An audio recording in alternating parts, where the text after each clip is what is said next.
సోదరులందరికీ యేసుక్రీస్తు నామంలో మనందరికీ తండ్రి అయిన దేవునికి స్తుతులు స్తోత్రములు. మనం ప్రార్థన చేసుకుని వాక్య భాగంలోనికి ప్రవేశిద్దాం.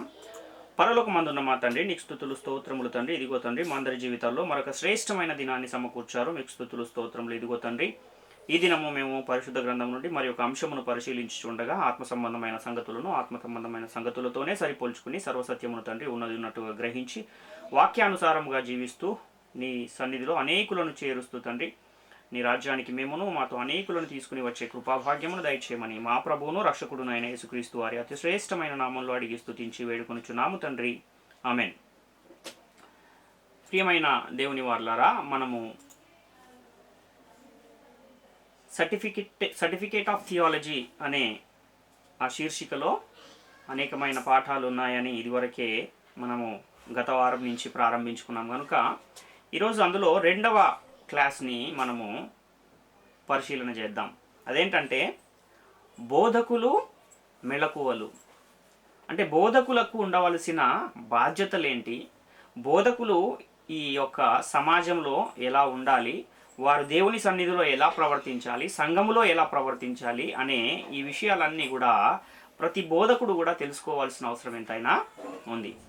ఎందుకంటే సువార్త ప్రకటించుచున్నటువంటి బోధకులు తీసుకోవలసిన జాగ్రత్తలేంటి, వారు కలిగి ఉండవలసిన మెలకువలేంటి అనే విషయాన్ని కూడా తెలియని దైవజనులు బోధకులు ఈరోజు చాలామంది ఉన్నారు. కాబట్టి ఈరోజు కనుక మనం ఆలోచిస్తే బోధకుల పని ఏంటి, బోధకులు చేయవలసిన పని ఏంటి, బోధకుల కర్తవ్యం ఏంటి, బోధకుల బాధ్యతలు ఏంటి, ఇవన్నీ కూడా బోధ చేస్తూ ఉన్న ప్రతి దైవజనుడు బోధకుడు కూడా సువార్థికుడు కూడా తెలుసుకోవాల్సిన అవసరం ఎంతైనా ఉంది. ఎందుకంటే బోధ చేస్తున్న ప్రతి దైవజనుడు నేటి కాలంలో ఆ బోధకులు చేస్తున్న బోధ ఎలాంటి బోధ, ఆ బోధ చేయడానికి సిద్ధపడుతూ ఉన్న బోధకులు కానివ్వండి, నేర్చుకుంటూ ఉన్నవారు కానివ్వండి, ఆ బోధించే విధానాన్ని నేర్చుకుంటున్న బోధకులు అసలు ఆ బోధకుని యొక్క కర్తవ్యం ఏంటి, బాధ్యతలు ఏంటి, ఏది బోధించాలి, బోధకులు ఎలా ఉండాలి సమాజంలో అన్న విషయాలు చాలా ప్రాముఖ్యమైన విషయాలు. అసలు నేను ఎందుకు బోధకుణ్ణి కావాలి, నేను బోధకుణ్ణి అయితే నేనేం చేయాలి అనే విషయాల మీద మనకు ఒక గురి లేదా అవగాహన అనేది ఉండాల్సిన అవసరం ఉంది. నేటి కాలంలో బాప్తిస్మాన్ని పొంది శిక్షణ పొందుతూ థియాలజీ కోర్సుల్లో చేరి బోధకులుగా శిక్షణ పొందుతూ బోధకులు అవ్వాలనుకునేవారు ఆదాయం కొరకే బోధకులుగా మారుతున్నారా, లేక ఆత్మల రక్షణ కొరకు వారు ఈ యొక్క థియాలజీ కోర్సును నేర్చుకుని బోధకులుగా ఉండాలని అనుకుంటున్నారా? పరిశుద్ధ గ్రంథం అయితే ఏం చెప్తుందంటే ఒక్క ఆత్మనైనా ఏం చేయమంటుంది, అగ్నిలో నుండి లాగినట్టు రక్షించాలి అని పరిశుద్ధ గ్రంథం తెలియజేస్తుంది. మరి అలాంటి ఒక హెచ్చరికను పరిశుద్ధ గ్రంథము చేస్తూ ఉన్నప్పుడు మరి నేటి కాలంలో బోధకులుగా మారుతున్న వారు అలానే బోధిస్తున్నారా, లేక తమ స్వలాభం కొరకేమైనా ఈ పరిశుద్ధ గ్రంథాన్ని వాడుకుంటున్నారా అన్న విషయాన్ని కూడా తెలుసుకోవాల్సిన అవసరం ఎంతైనా ఉంది. కాబట్టి ప్రియులారా, బోధకుడు వాక్యము నేర్చుకుని పని చేయాలంటే ఎందుకు వాక్యం నేర్చుకోవాలి, నేర్చుకోవటం వల్ల ఏం లాభం, బోధించే బోధకుని యొక్క ఔన్నత్యం ఏంటి, ఇది మనము ముందుగా గ్రహించాల్సిన అవసరం ఎంతైనా ఉంది. ఎందుకంటే బోధకులు అయ్యే వారితో పరిశుద్ధ గ్రంథము ఒక హెచ్చరికను చేస్తూ ఉంది. అదేంటంటే, నా సహోదరులారా, బోధకులమైన మనము మరి కఠినమైన తీర్పు పొందుదుమని తెలుసుకుని మీలో అనేకులు బోధకులు కాకుండుడి అన్న ఒక వాక్యము మనకు యాకోబు పత్రిక 3వ అధ్యాయం 1వ వచనంలో కనబడుతుంది. ఎందుకని మీలో అనేకులు బోధకులు కాకుండుడి అని ఇక్కడ ఆ పత్రికలో తెలియజేయబడుతుంది అని మనం ఆలోచిస్తే, బోధకులకు ఏముందంట, మరి కఠినమైన తీర్పు పొందుదుము గనుక మీలో అనేకులు బోధకులు కాకుండుడి అని పరిశుద్ధ గ్రంథం తెలియజేస్తుంది. ఇదే పరిశుద్ధ గ్రంథంలో ఇంకొక చోట మనం ఆలోచిస్తే, మీరు బోధకులై ఉండవలసిన వారై ఉండగా మొదటి మూల పాఠములు మీకు మరొకడు బోధింపవలసి వచ్చనని కూడా పరిశుద్ధ గ్రంథం తెలియజేస్తున్న సందర్భం మనకు కనబడుతుంది. కాబట్టి ఇక్కడ బోధకులై ఉండవలసిన వారై ఉన్నారు అని కూడా తెలియజేస్తుంది, మీలో బోధకులు కాకుండుడి అని కూడా పరిశుద్ధ గ్రంథం తెలియజేస్తుంది. మరి ఎందుకని బోధకులు కాకుండుడి అని తెలియజేస్తూ ఉన్న పరిస్థితి ఉంది అని అంటే, బోధకులైన వారికి ఏముందంట, మరి కఠినమైన తీర్పు. తీర్పులు, ఒకటి తీర్పు, ఒకటేమో కఠినమైన తీర్పు, ఇంకోటి మరి కఠినమైన తీర్పు. కాబట్టి బోధకునిగా ఉన్నవాడు మరి కఠినమైన తీర్పుకు గురయ్యే ప్రమాదం ఉంది అని ఇక్కడ హెచ్చరిక చేస్తూ ఉన్న ఒక పరిస్థితిని మనం చూస్తూ ఉన్నాం. కాబట్టి బోధకులైన వారు పొందేది ఏంటి అంటే మరి కఠినమైన తీర్పు గనుక బోధకులు అనేవారు ఎలా ఉండాలంటే చాలా జాగ్రత్త గలవారై ఉండాలని చెప్పడానికి మీలో అనేకులు బోధకులు కాకుండుడి అంటున్నాడు. అంటే ఒకవేళ నేను నా ఇష్టం వచ్చినట్టు ఉంటాను, నా ఇష్టం వచ్చినట్టు ప్రకటిస్తాను, నాకు అసలు శిక్షణ అవసరం లేదు, పరిశీలన అవసరం లేదు, పరిశోధన అవసరం లేదని ఒకవేళ ఎవరైనా బోధ చేయాలి అనుకుంటే, ఆ విధమైన ఒక అభిప్రాయం కలిగి గనక సేవకుడుగా ఉంటే, అలాంటి వారి గురించి ఏం చెబుతుందంటే, మీలో అనేకులు అలాంటి అభిప్రాయం ఉన్నవారు బోధకులు కాకండి, ఎందుకంటే బోధకులకు మరి కఠినమైన తీర్పు ఉంది అని ఇక్కడ తెలియజేయబడుతుంది. కాబట్టి ఇది బోధకులకు మరి కఠినమైన తీర్పు అంటే అందరూ బోధకులకా ఇది అని అంటే అందరు బోధకులకు కాదు, అసత్యాన్ని ప్రకటించే బోధకులకు, అబద్ధ బోధకులకు మాత్రమే ఈ వాక్యం అనేది సంబంధించిన వాక్యం. కాబట్టి సత్యమును అసత్యమునకు మార్చే వారికి, బోధను కలిపి చెరిపేటటువంటి వారికి, ఇలాంటి వారికి అందరికీ ఏముంటుందని బైబిల్ గ్రంథం తెలియజేస్తుంది అంటే మరి కఠినమైన తీర్పు ఉంది, కనుక మీలో అనేకులు బోధకులు కాకుండుడి అంటున్నాడు. అసలు సంఘం అంటే ఏంటి అని మనం ఆలోచిస్తే, దేవుని ఇల్లు. ఆ దేవుని ఇంట్లో ప్రకటించేది ఏది ప్రకటించాలి, ఏది ప్రకటిస్తే మారు మనస్సు వస్తుంది, ఏది ప్రకటిస్తే పశ్చాత్తాపం వస్తుంది అని మనం ఆలోచిస్తే, యేసుక్రీస్తును ప్రభువని నీ నోటితో ఒప్పుకుని దేవుడు మృతులలో నుండి ఆయనను లేపెనని నీ హృదయమందు విశ్వసించిన ఎడల నీవు రక్షింపబడుదువు అని పరిశుద్ధ గ్రంథము తెలియజేస్తూ ఉంది. అంటే యేసుక్రీస్తు నామములో బాప్తిస్మం పొందిన వారికి ఏమొస్తుంది, రక్షణ అనేది వస్తుంది. అంటే సత్య సువార్తను ప్రకటిస్తే మారు మనస్సు వస్తుంది, పశ్చాత్తాపం కలుగుతుంది, ఆ తర్వాత రక్షణ కూడా ఆ పశ్చాత్తాపం అనేది కలగజేస్తుంది అన్న విషయాన్ని మనం ఇక్కడ గమనించాలి. అందుకనే బోధకుడు అనే హోదా ఎలాంటిది అనంటే అది చాలా ప్రాముఖ్యమైనది. ఒక బోధకుడు సంఘంలో అధ్యక్షుడుగా ఉన్నాడు, సంఘానికి ఒక కాపరిగా ఉన్నాడు, ఒక గృహ నిర్వాహకత్వము చేయువానిగా ఒక బోధకుడు కనబడుతూ ఉన్నాడు. బోధకుడు అంటే సామాన్యమైన వాడు కాదు, సంఘం అంటే సామాన్యమైనది కాదు. సంఘములో చేర్చబడిన వారి పౌరస్థితి ఎక్కడుంది అని పరిశుద్ధ గ్రంథం తెలియజేస్తుంది అంటే పరలోకములో ఉంది, మీ పౌరస్థితి పరలోకములో ఉంది అని చెబుతుంది. కాబట్టి సంఘములో చేర్చబడిన వారికి బోధించడము, సంఘాన్ని కాయటము, ఈ బాధ్యత అనేది ఎవరిది అని అంటే బోధకులది, లేదా కాపరులది, లేదా అధ్యక్షులది. సంఘములో చేర్చబడుతున్న కుటుంబ సభ్యులు, దేవుని ఇంటిలో ఉన్న కుటుంబ సభ్యులకు, విశ్వాసులకు ఆ బోధించే ఆ ఒక గొప్ప పని ఎవరిది, ఆ బాధ్యత ఎవరిది అంటే బోధకులకు అప్పగించబడింది అన్న విషయాన్ని మనం ఇక్కడ గమనించాలి. కాబట్టి ఆ సంఘంలో ఉన్నవారు ఏ పౌరసత్వం కలిగి ఉన్నారు అంటే పరలోక పౌరసత్వం కలిగి ఉన్నారు. ఈ పరలోక పౌరసత్వం కలిగి ఉండాలంటే సంఘములో బోధకుడు ఏ బోధ బోధించాలి, ఎలా బోధించాలి అనే విషయం మీద కూడా ఒక అవగాహన కలిగిన బోధకులు నేటి కాలంలో కావాలి.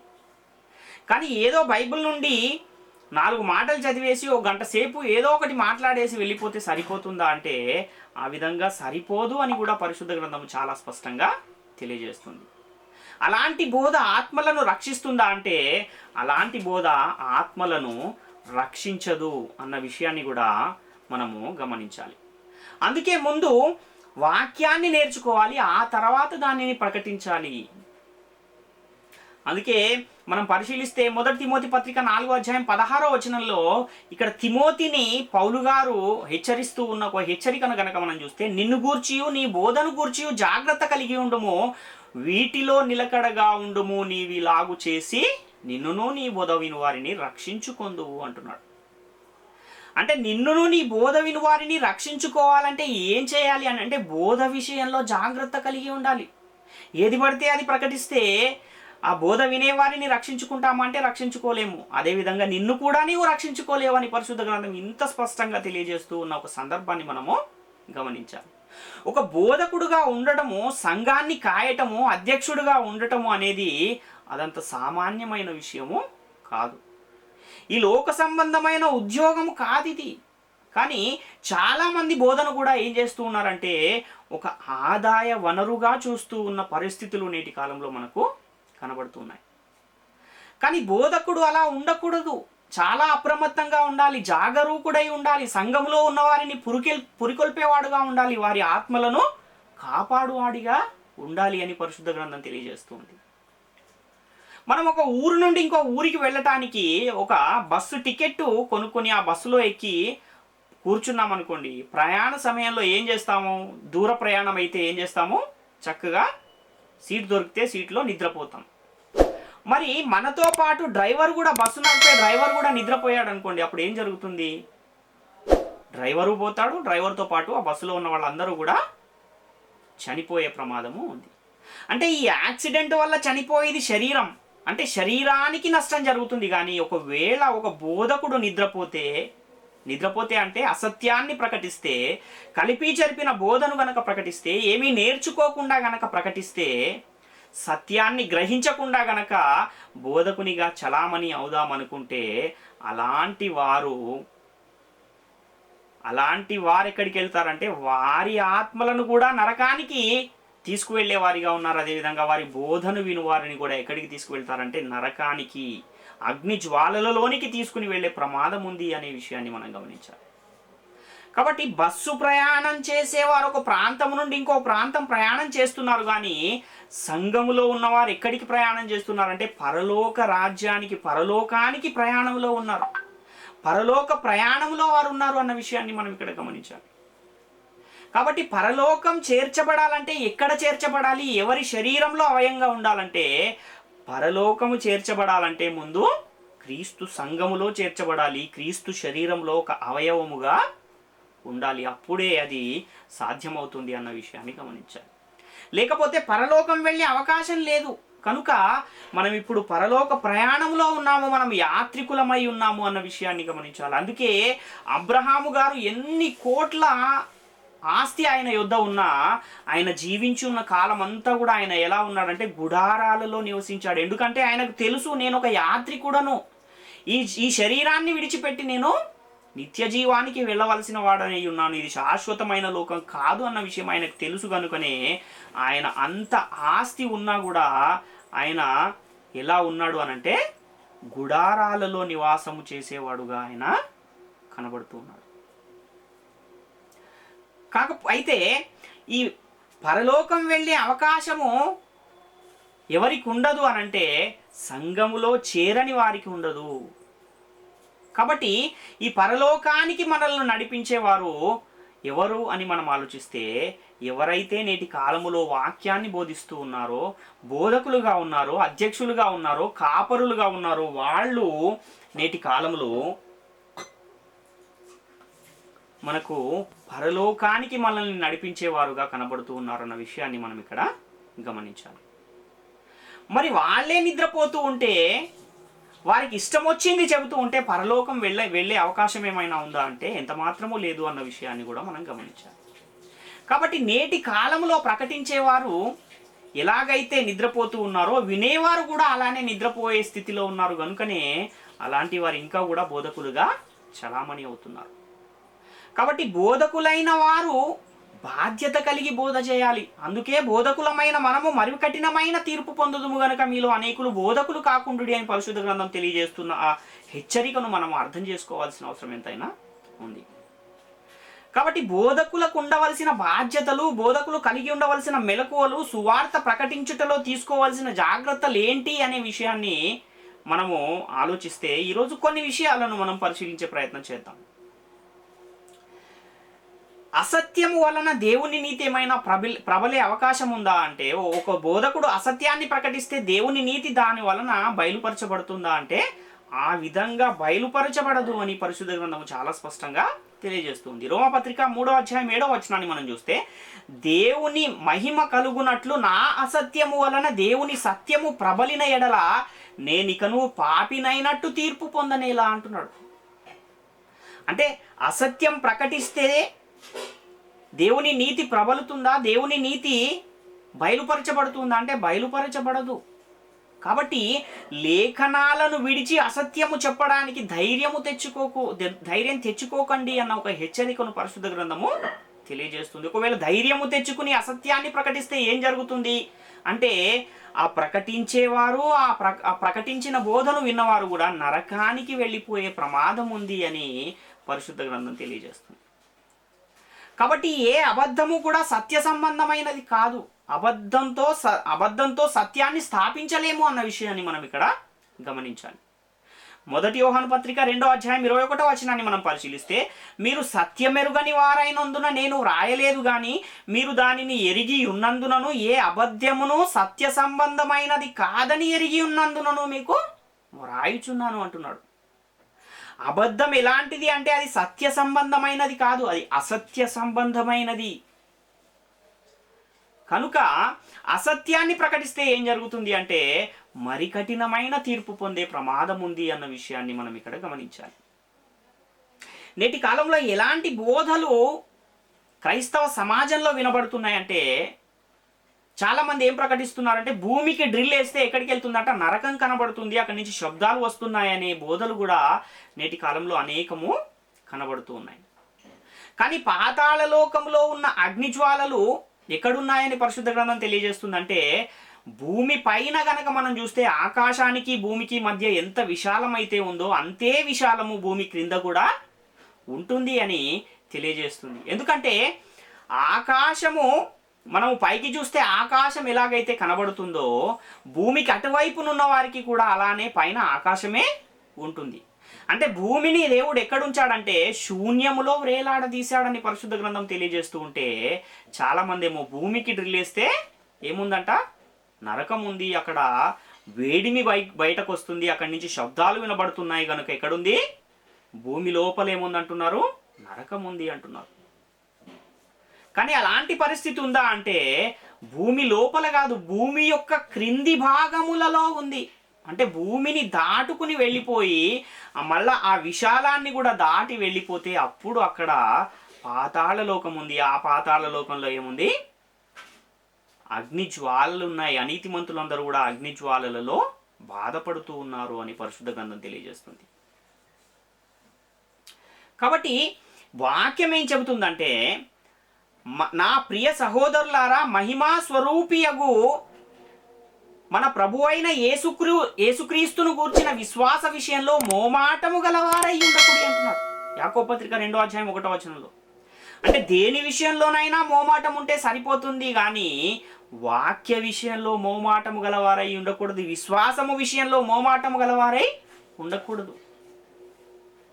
ఎందుకంటే భూమి మీద మోమాటంతో మనకి ఏదైనా ఇబ్బంది వస్తే తర్వాత దాన్ని సరి చేసుకోవచ్చు, కానీ వాక్యము విషయంలో గనక మోమాటము గలవారమై ఉంటే ఆ మోమాటముతోనే గనక మనం ప్రాణం పోయిందనుకోండి ఎక్కడికి వెళ్ళిపోయే ప్రమాదం ఉందంటే సరి చేసుకోలేని పరిస్థితి, నరకానికి వెళ్ళిపోతే మళ్ళీ తిరిగి బయటకు వచ్చే అవకాశం ఏమైనా ఉందంటే లేని పరిస్థితులు ఉన్నాయని పరిశుద్ధ గ్రంథం తెలియజేస్తుంది.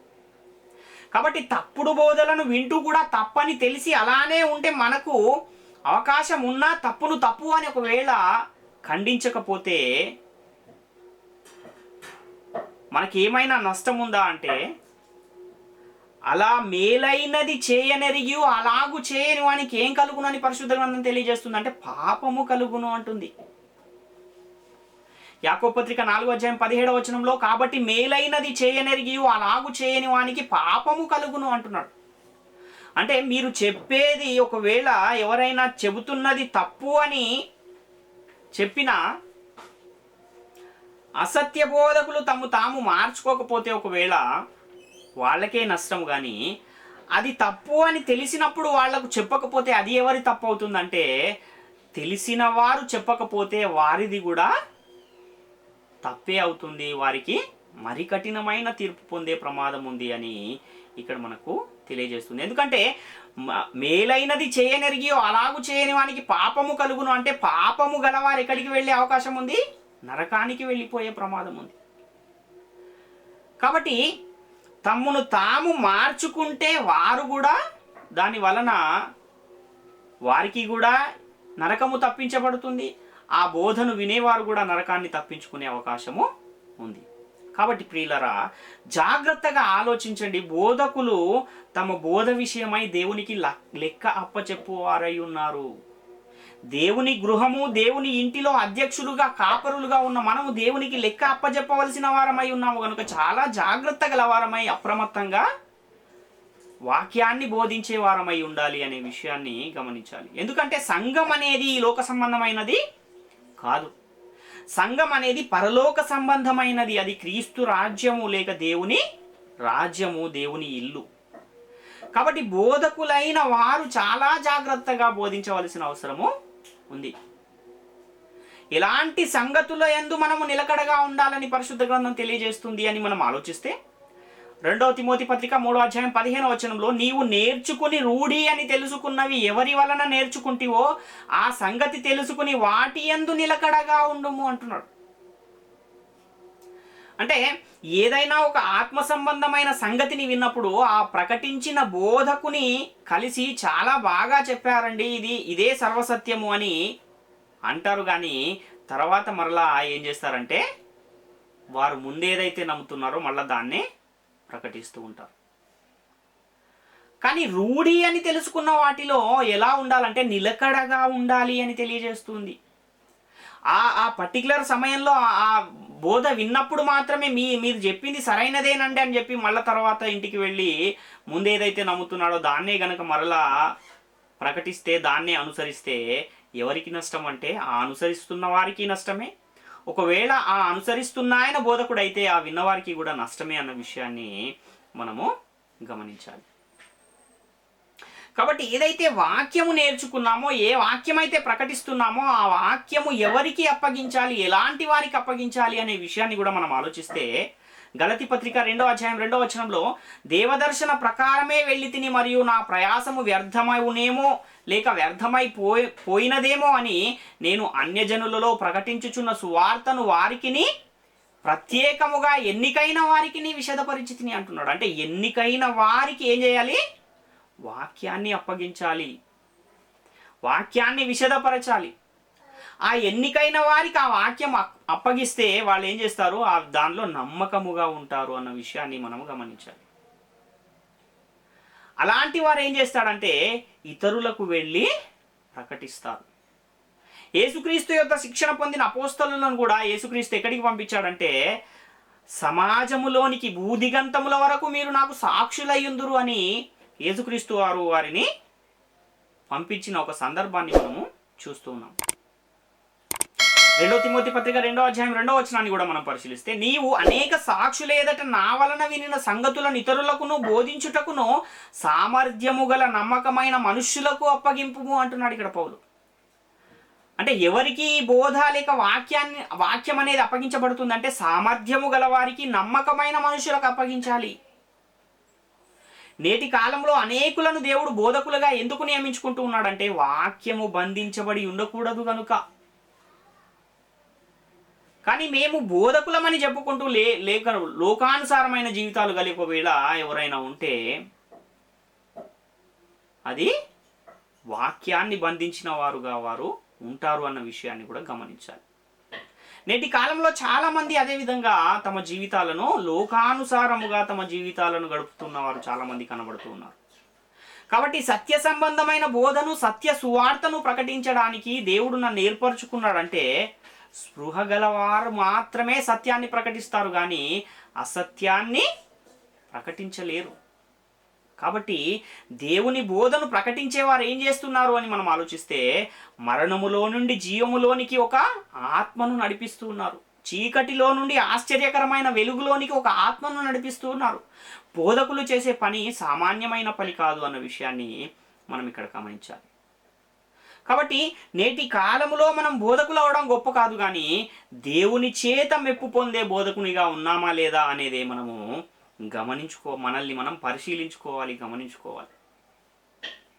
కాబట్టి బోధకులు చేయవలసిన పని ఏంటంటే చేసే బోధ సరైనదేనా అని తమ్మును తాము విమర్శించుకునే వారముగా ఉండాలి. గత తరగతిలో గత క్లాసులో మనం నేర్చుకున్న అంశాన్ని గురించి మనం ఆలోచిస్తే, బూర స్పష్టము కాని ధ్వని ఇచ్చినప్పుడు యుద్ధమునకు ఎవడు సిద్ధపడును అనే ఒక అంశాన్ని మనం నేర్చుకున్నాం. అంటే స్పష్టమైన బూరధ్వని ఉంటేనే ఎవరైనా దానికి ఏం చేస్తారు, యుద్ధానికి ఒకవేళ బూర ఊదాల్సి వచ్చినప్పుడు యుద్ధ బూర కాకుండా వేరేది ఊదితే ఎవరైనా యుద్ధానికి సిద్ధపడతారా అంటే ఎవరు కూడా సిద్ధపడరు అనే విషయాన్ని మనం నేర్చుకున్నాం. కాబట్టి బోధకులు ఎలా ఉండాలి అని అంటే స్పష్టమైన బూరధ్వని చేయువారుగా ఉండాలి. బోధకులైన వారు వాక్యాన్ని ఎలా ఉపదేశించాలంటే సత్యవాక్యాన్ని సరిగా విభజించి ఉపదేశించు వారుగా ఉండాలని పరిశుద్ధ గ్రంథం తెలియజేస్తుంది. 2 తిమోతి పత్రిక 2వ అధ్యాయం 15వ వచనాన్ని మనం చూస్తే, దేవుని ఎదుట యోగ్యునిగాను సిగ్గుపడనక్కరలేని పనివానిగాను సత్యవాక్యమును సరిగా ఉపదేశించు వానిగాను నిన్ను నీవే దేవునికి కనపరుచుకున్నటకు జాగ్రత్త పడుము అంటున్నాడు.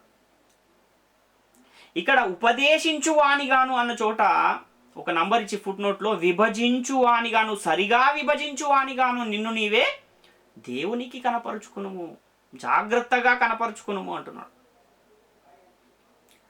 కాబట్టి మనం ప్రకటించే లేఖనము అనేది అది ఏ కాలానికి చెందింది, ఆ లేఖనంలో ఎవరు మాట్లాడుతున్నారు, ఎవరితో మాట్లాడుతున్నారు అనే విషయాన్ని కూడా గ్రహించి సత్యాన్ని సరిగా విభజించి ఉపదేశించు వానిగా, యోగ్యునిగా, సిగ్గుపడనక్కర్లేని పనివానిగా నిన్ను నీవే దేవునికి కనపరుచుకొనుటకు జాగ్రత్త పడుము అని పౌలు గారు ఇక్కడ హెచ్చరిస్తూ ఉన్న సందర్భాన్ని గమనించాలి.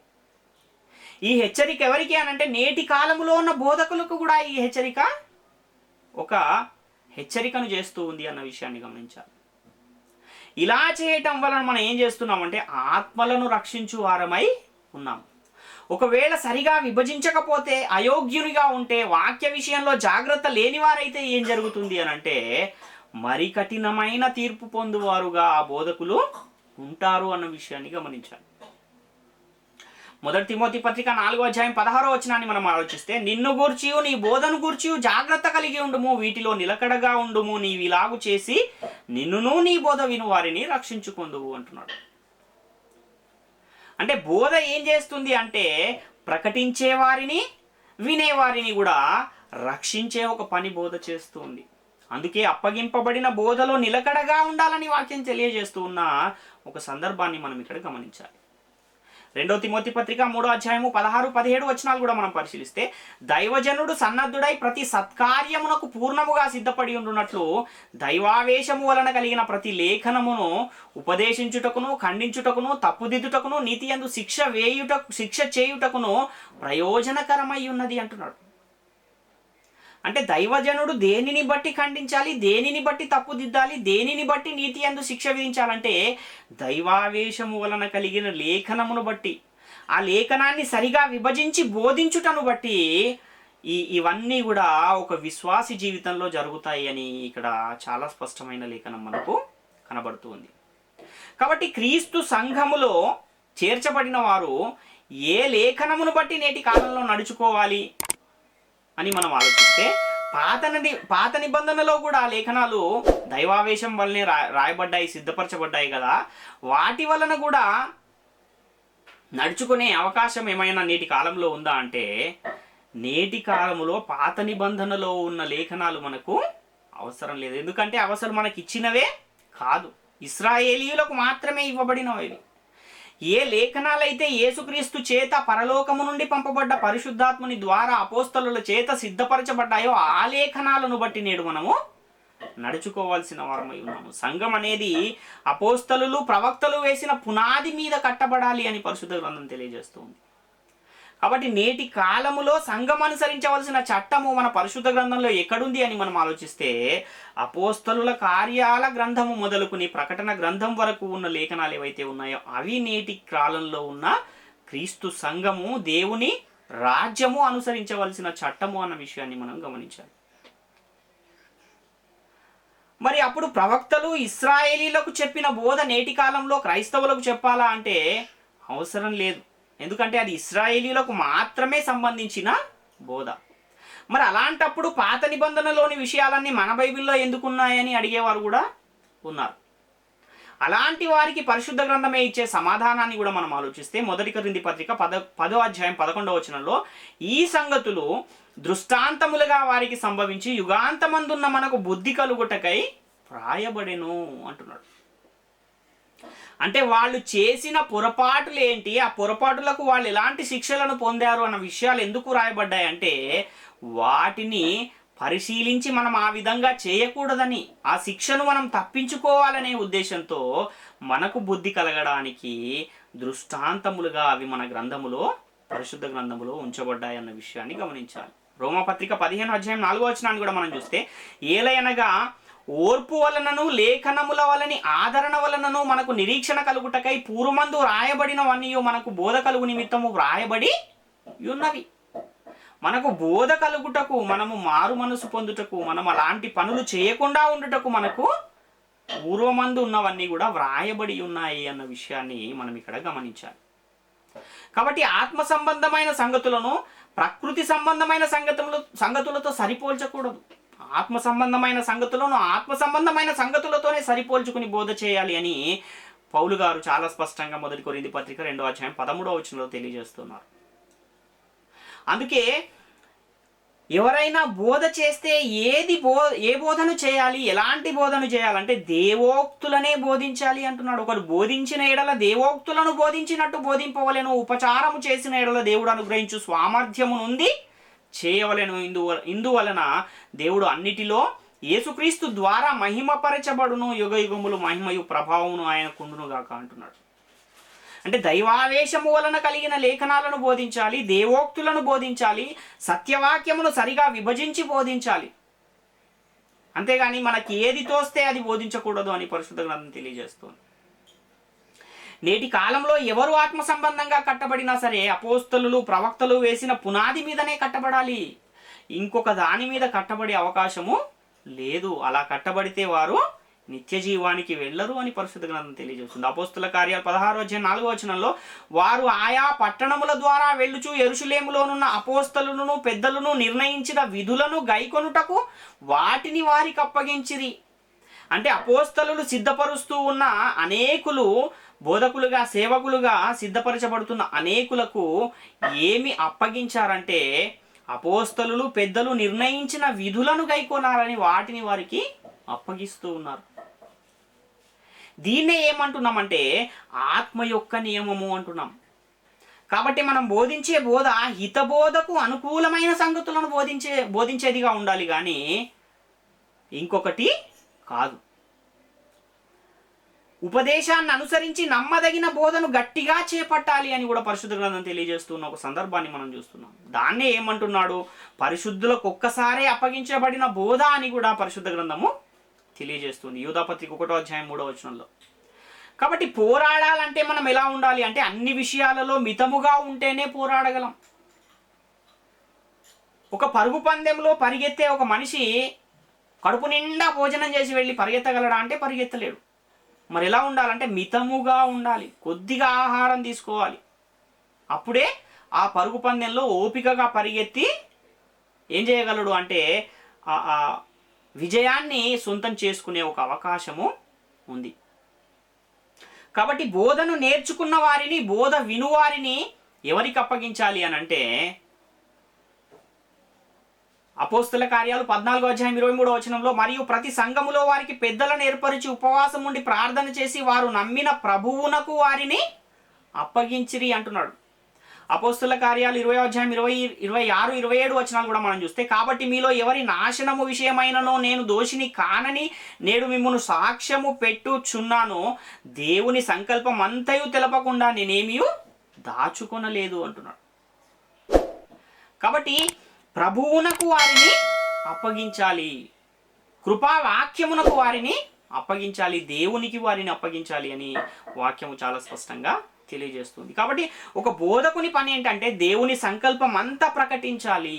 పౌలు ఎలాగైతే దేవుని సంకల్పం అంతా నేను మీకు ప్రకటించకుండా ఏమీ దాచుకొనలేదు అంటున్నాడో, అలానే బోధకులు కూడా దేవుని సంకల్పం అంతా స్పష్టముగా బోధించువారై ఉండాలి అనే విషయాన్ని మనం ఇక్కడ గమనించాలి. ఒకవేళ దాచుకుంటే ఏం జరుగుతుంది? ఏదైనా తెలిసిన విషయాన్ని కూడా చెప్పకపోతే ఏం జరుగుతుంది అంటే దోషులయ్యే ప్రమాదం ఉంది. దోషులకు ఏముంటుంది? తీర్పు ఉంటుంది. అందులోనూ బోధకులైన వారికి, ఒకవేళ బోధకులైన వారు దోషులైతే వారికి మరి కఠినమైన తీర్పు అనేది ఉంటుంది అన్న విషయాన్ని మనం ఇక్కడ గమనించాలి ప్రియులారా. కాబట్టి బోధకుడు ఎప్పుడు ప్రకటించాలి అంటే సమయమందును అసమయమందును. ఆత్మల రక్షణ భారము గలవాడై ఉండాలి, సంపూర్ణ దీర్ఘశాంతముతో బోధించాలి అని పరిశుద్ధ గ్రంథం తెలియజేస్తుంది. కాబట్టి వాక్చాతుర్యము లేకుండా వాక్యాన్ని ఉన్నది ఉన్నట్టుగా ప్రకటించాలి, సత్యవాక్యాన్ని ప్రకటించాలి. అంతేగాని ఏదో నాకు వచ్చింది ప్రకటిస్తాను అంటే సరిపోదు. ఇప్పుడు ఒక పరీక్షకు వెళ్ళే విద్యార్థి ఏదైతే ఆ పరీక్షా పత్రంలో ప్రశ్నలు వచ్చాయో ఆ ప్రశ్నలకు సమాధానం రాస్తే పాస్ అవుతాడు. కానీ ఆ వచ్చిన ప్రశ్నలకు సమాధానం తెలియదంగా నాకు వచ్చింది రాస్తాను అని అంటే పాస్ అయ్యే అవకాశం ఉందా అంటే లేదు. అలానే పరిశుద్ధ గ్రంథం ఏదైతే ఒక విశ్వాసి రక్షింపబడాలంటే ఏం చేయాలని చెబుతుందో అది చేస్తే రక్షింపబడతాడు తప్ప నాకు తెలిసింది నేను చెప్తాను అంటే అది ఒక ఆత్మను రక్షించదు అన్న విషయాన్ని మనం ఇక్కడ చాలా స్పష్టంగా గమనించాలి. కాబట్టి వాదాలు పెట్టుకోకుండా సత్యవాక్యమును సరిగా విభజించి బోధించాలి అని పరిశుద్ధ గ్రంథం తెలియజేస్తుంది. కానీ నేటి కాలంలో మనం ఏం చూస్తూ ఉన్నామంటే అనేకులు ఏం చేస్తున్నారు, డిబేట్లు చేస్తున్నారు. డిబేట్లు ఎక్కువగా జరుగుతున్నాయి నేటి కాలంలో. అంటే ఒక రెండు సమూహాలుగా ఉన్నవారు డిబేట్ చేసుకోవడానికి వచ్చి ఒకరి వాదన ఒకరు వినిపించిన తర్వాత అంతా అయిపోయాక చివరికి ఏమంటాడంటే లేదు లేదు నేనే కరెక్ట్ అని ఈయన వెళ్ళిపోతాడు, రెండో ఆయన కాదు ఆయన తప్పు నేనే కరెక్ట్ అని ఈయన వెళ్ళిపోతాడు. మరి ఇక్కడ కన్ఫ్యూజ్ అయింది ఎవరు అని అంటే అక్కడ వినడానికి వచ్చిన వారు ఎవరైతే ఉన్నారో వారు కన్ఫ్యూజ్ అయిపోయి ఏది సత్యమో తెలియలేని పరిస్థితుల్లో ఉండే ఒక పరిస్థితి నేటి కాలంలో కనబడుతూ ఉంది. 2వ తిమోతి పత్రిక 2వ అధ్యాయం 16-17 వచనాలు చూస్తే అపవిత్రమైన వట్టి మాటలకు విముఖుడవై ఉండుము, అట్టి మాటలాడు వారు మరి ఎక్కువగా భక్తిహీనులగురు, కొరుకుపుండు ప్రాకినట్టు వారి మాటలు ప్రాకును, వారిలో హుమేనయ్యును ఫిలేతును ఉన్నారు అంటున్నాడు. అంటే ఎలా బోధించాలి నేటి కాలంలో అంటే ఒక్క ఆత్మ ఎందే ఒక్క అడుగుజాడలలో నడుచుకున్నట్టుగా నేటి కాలంలో బోధకులు అనేది ఉండాలి.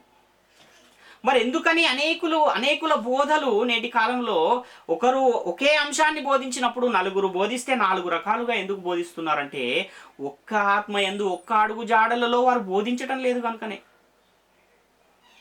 ఇప్పుడు పరలోకము నుండి తండ్రి తన కుమారుడైన యేసుక్రీస్తుని లోకానికి పంపించాడు అనేదేమో ఒక బోధ అయితే, లేదు తండ్రే క్రీస్తుగా ఈ లోకానికి వచ్చాడు అనేది ఇంకొక బోధ. మరి 2 సరైనవేనా అంటే 2 ఎలా సరైనవి అవుతాయి? ఏదైనా ఒకటే సరైనది అవుతుంది. 1 + 1 = 2, 1 + 1 = 3. 2 సరైనవేనా అంటే 2 సరైనవో, ఏదైనా ఒకటే సరైనది అవుతుంది. 1 + 1 2 అనేది ఈ భూమి మీద ఏ మూలకు వెళ్ళినా సరైనది తప్ప 1 + 1 3 అనేది సరైనది కాదు. అదేవిధంగా తండ్రి అయిన దేవుడు తన కుమారుని లోకానికి పంపించాడు అనేదే సరైన బోధ తప్ప క్రీస్తే తండ్రిగా ఈ లోకానికి వచ్చాడు అనేది సరైన బోధ కాదు అన్న విషయాన్ని గమనించాలి. కాబట్టి ప్రకటించేది సువార్త కాకపోతే ఏం జరుగుతుందని పౌలు గారు తెలియజేస్తున్నారంటే శ్రమ కలుగుతుంది. 1 కొరింథీ పత్రిక 9వ అధ్యాయం 16వ వచనాన్ని మనం పరిశీలిస్తే, సువార్తను ప్రకటించుచున్నను నాకు అతిశయ కారణము లేదు, సువార్తను ప్రకటించవలసిన భారము నా మీద మోపబడి ఉన్నది, అయ్యో నేను సువార్తను ప్రకటింపకపోయిన ఎడల నాకు శ్రమ అంటున్నాడు. అంటే సువార్తను ప్రకటింపకపోయిన ఎడల శ్రమ అంటే ఏది సువార్త ముందు తెలిసి ఉండాలి. యేసుక్రీస్తు యొక్క మరణ సమాధి పునరుత్థానములను ప్రకటించకపోతే నాకు శ్రమ అంటున్నాడు ఆయన.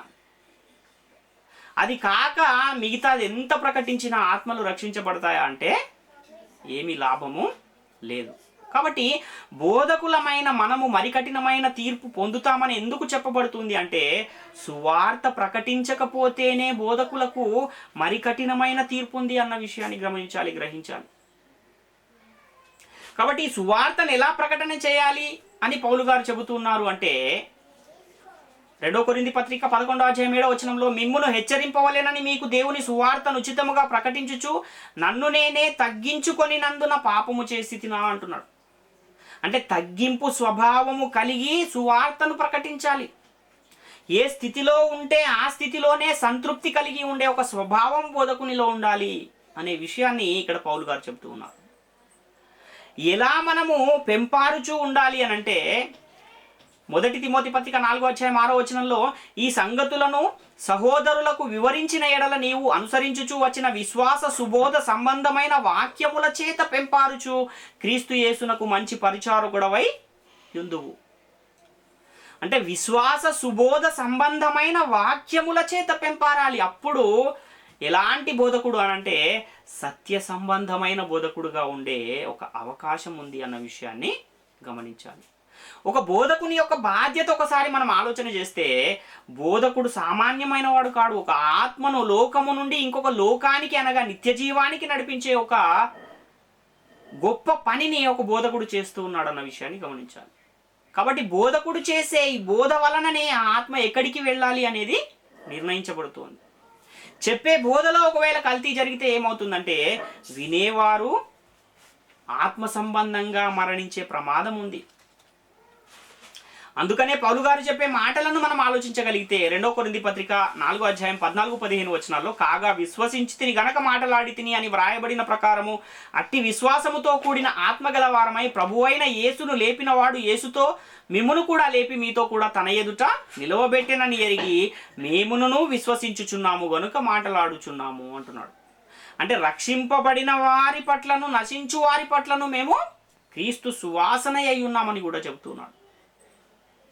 జీవించు వారికి జీవపు సువాసనగాను మరణించు వారికి మరణపు సువాసనగాను మేము ఉన్నామని పౌలు గారు చెబుతున్న సందర్భాన్ని కూడా మనము గమనించాలి. కాబట్టి ఒక బోధకుడు చెప్పేదాన్ని బట్టే వినేవారు ఎక్కడికి వెళ్ళాలి అనేది నిర్ణయించబడుతుంది. కనుక బోధకునికి ఉన్న బాధ్యత చాలా ప్రాముఖ్యమైనది. బోధకులు ఎలా ఉండాలి అంటే సందేహపడు వారి మీద కనికరము గలవారై ఉండాలి.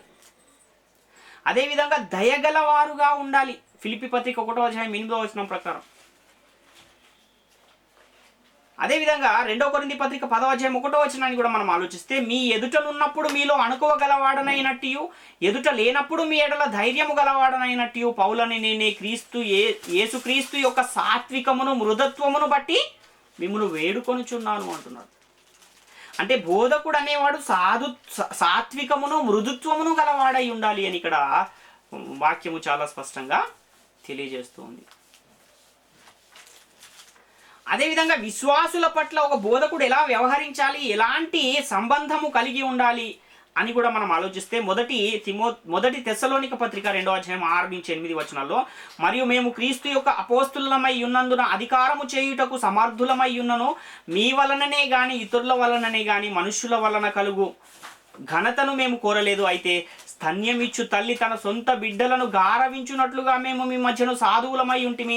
మీరు మాకు బహు ప్రియులై ఉంటిరి కనుక మీ అందు విశేష ఆపేక్ష గలవారమై దేవుని సువార్తను మాత్రమే గాక మా ప్రాణములను కూడా మీకు ఇచ్చుటకు సిద్ధపడి ఉంటిమి అంటున్నాడు. అంటే ఒక తల్లి తన సొంత బిడ్డలను ఏ విధంగానైతే గారవిస్తుందో, ఏదడిగినా ఏ విధంగానైతే సమకూరుస్తుందో, అలాగా సాధువులుగా మేము మీ మధ్య ఉన్నాము అంటున్నాడు ఇక్కడ పౌలు.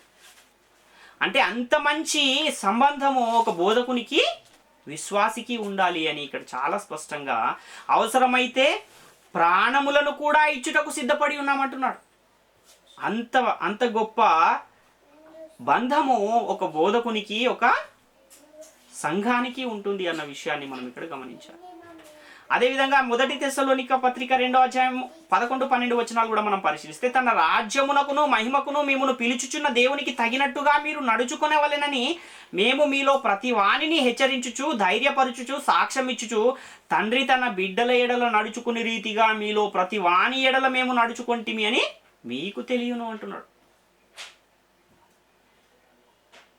అంటే తండ్రి ఏ విధంగానైతే ఒక కుటుంబంలో ఉన్న తమ పిల్లలకి ఏది అవసరమో ముందే తెలుసుకుని వాటిని అన్నిటినీ సమకూరుస్తాడో, విశ్వాసుల ఆత్మలు ఎదగడానికి, విశ్వాస యాత్రలో ముందుకు సాగడానికి ఏ వాక్యమైతే అవసరమో ఆ వాక్యాన్ని ప్రకటించడానికి అదే తండ్రి వలె మేము మీ ఎదుట ఉన్నాము, నడుచుకున్నాము అని ఇక్కడ పౌలు గారు చాలా స్పష్టంగా తెలియజేస్తూ ఉన్న ఒక సందర్భాన్ని మనము చూస్తూ ఉన్నాం. ఎక్కువ మందిని సంపాదించుకున్నటకు దాసుని వలె నేనున్నానని కూడా పౌలు గారు చెబుతూ ఉన్నారు. కానీ నేటి కాలములో మనం బోధకులను చూస్తే దాసులుగా ఎవరైనా కనబడుతున్నారా అంటే అందరూ యజమానులుగానే ఉండడానికి ఇష్టపడతారు, కానీ దాసులుగా ఉండడానికి ఎవరు కూడా ఇష్టపడరు. కాబట్టి పౌలు గారు ఏం చేస్తూ ఉన్నారంటే బ్రతిమాలు కొనుచున్నారు. ఒక తల్లి వలె, ఒక తండ్రి వలె, ఒక కనికరము చూపువాని వలె, దయారసము గలవాని వలె, రాయబారుల వలె, బ్రతిమాలు కొనువారి వలె పౌలు గారు విశ్వాసుల ఎదుట కనబడుతూ ఉన్న ఒక సందర్భాలను మనం చూస్తున్నాం. కాబట్టి బోధకులు అనేవారు దేవుని సంతోషపెట్టువారై ఉండాలి, కానీ మనుషులను సంతోషపెట్టువారై ఉండకూడదు.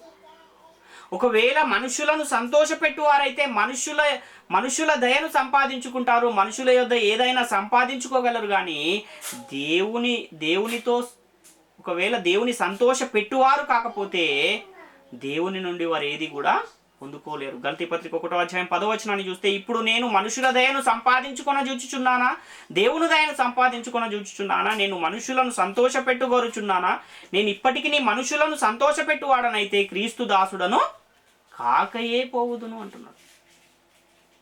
అంటే దేవుని సంతోషపెట్టువారు వాక్యము ప్రకటించు విషయంలో ఎలా ఉంటారు అంటే స్థిరులుగా, కదలని వారుగా, ఒక స్తంభముగా వాళ్ళు ఉంటారు. అంతేగాని ఒక మనుష్యుని సంతోషపెట్టాలంటే వాళ్ళు ఏదైతే చెప్పమంటే అదే చెప్పే పరిస్థితులు నేటి కాలంలో మనకు కనబడుతున్నాయి. కానీ ఒక బోధకుడు అనేవాడు ఎంత ప్రాముఖ్యమైన వాడంటే ఒక గృహ నిర్వాహకుడుగా, కాపరిగా, సత్యము చెప్పువానిగా, దేవుని సంతోషపెట్టువానిగా, ఒక తల్లిగా, ఒక తండ్రిగా, కనికరము గలవానిగా, దయగలవానిగా, ఒక రాయబారిగా, దేవునితో మనుషులను సమాధానపరచువానిగా ఒక బోధకుడు మనకు కనబడుతూ ఉన్నాడు. అలాంటి ఒక స్వభావాన్ని మనం కలిగి ఉండాలి, అలాంటి బాధ్యతను మనం కలిగి ఉండాలి. కానీ ఒకవేళ మనుష్యులను సంతోషపెట్టువారం అయితే గనక మనము దేవుని దయను సంపాదించుకోలేము, దేవుని కృపకు పాత్రులము కాలేము, నిత్య జీవాన్ని కూడా పొందుకోలేము అన్న విషయాన్ని గమనించాలి.